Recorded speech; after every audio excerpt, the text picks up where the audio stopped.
Welcome back. With food prices soaring, it's becoming increasingly difficult for the average South African to put food on the table. Figures for July saw food inflation at its highest level for 6 years. With petrol prices beginning to stabilise, could this have a knock-on effect on food prices? Let's unpack the risk factors and look ahead with Hester Vermeulen from the Bureau for Food and Agricultural Policy. Hester, thank you so much for your time this evening.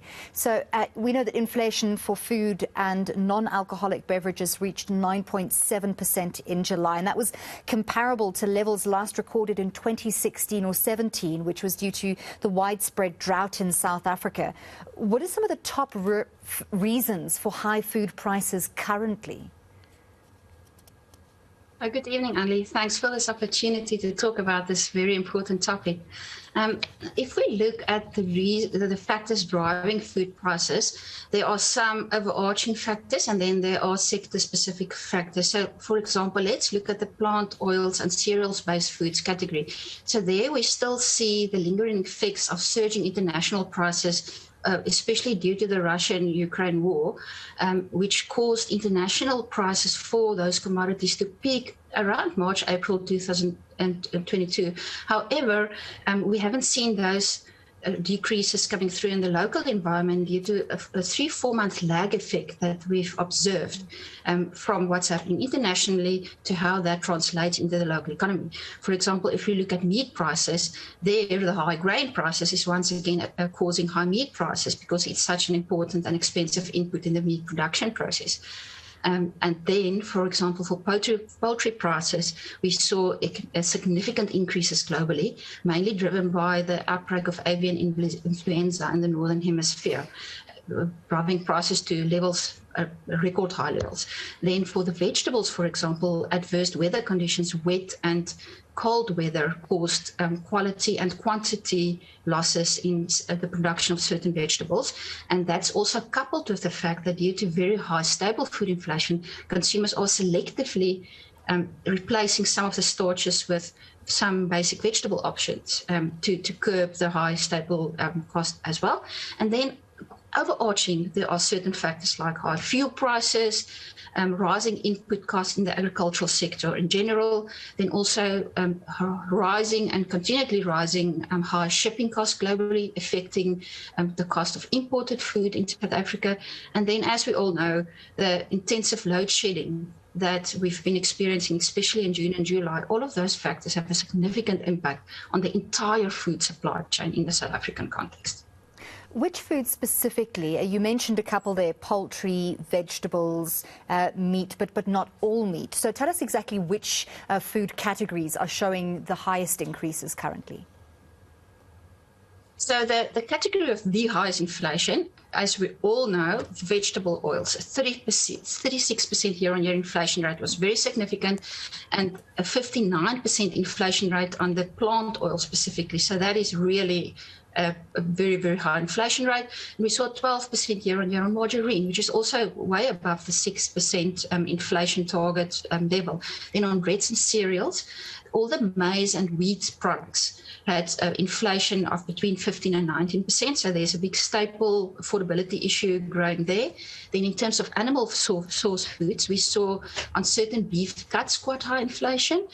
For example, brisket, T-bone, beef chuck, beef rump and mince, and then also canned pilchards, which grew by about 10%, budget chicken such as IQF or the individually cooked frozen chicken, and giblets, which grew by about 6%.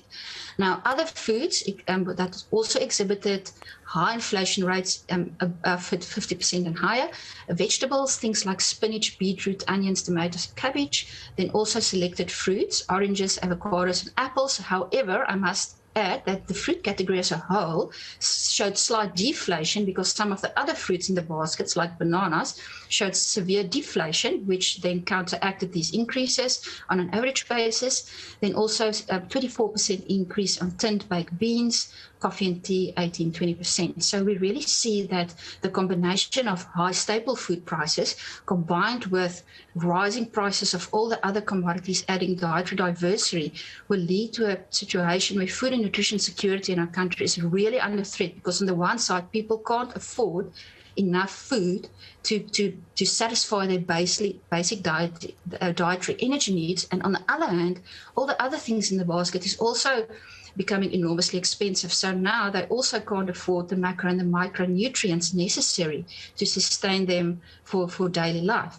Now, and also many of the products that I mentioned is critical in the basket of low-income consumers. Things like IQF chicken, canned pilchards, some of the basic vegetables, some of your starches.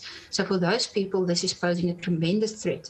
Now, one way that we try and address that within BFAP is to look at the BFAP Thrifty Healthy Food Basket, which is a selection of food items that we cost on a monthly basis, which is designed to satisfy the needs of a reference family of 4 people, consisting of 2 adults and 2 children, for an entire month.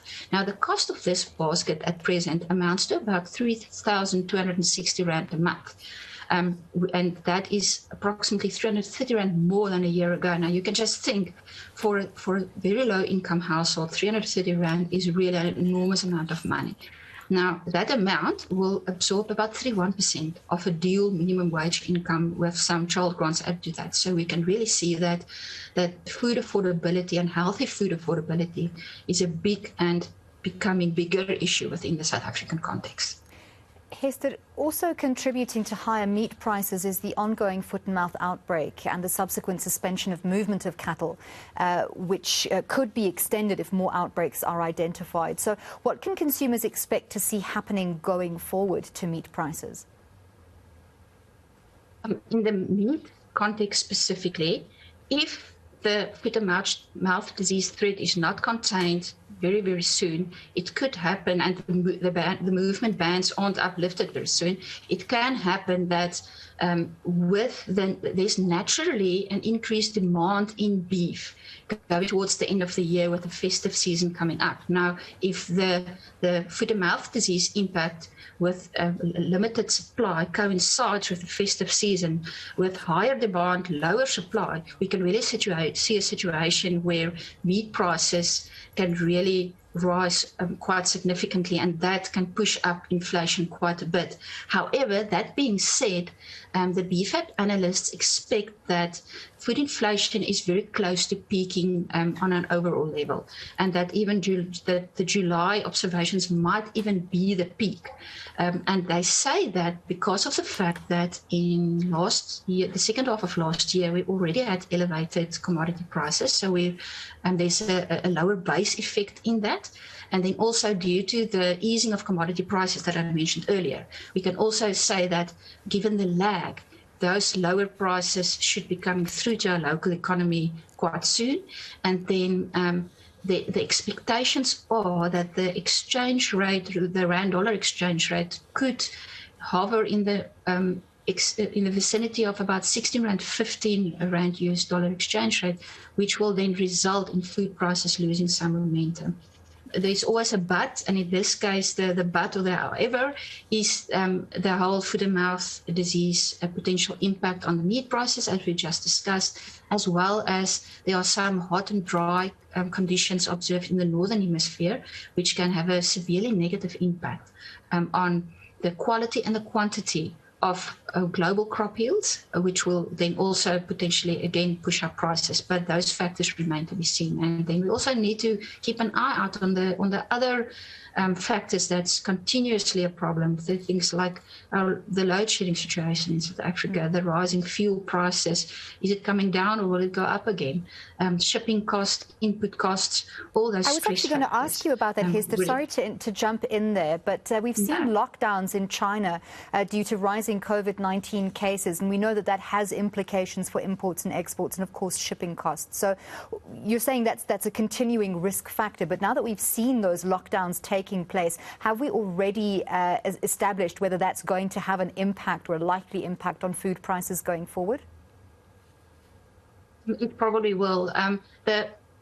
For the last, probably going on a year, maybe even more, there's been almost like a perfect storm of factors really driving up food prices, and the rising shipping costs, which really had staggering increases, together with big issues in the ports in South Africa in terms of ports, getting goods in, getting goods out, congestions, IT problems, all those things really are putting tremendous pressure on supply chains that's already stretched to the limits. So those can really be big stresses for our local food industry.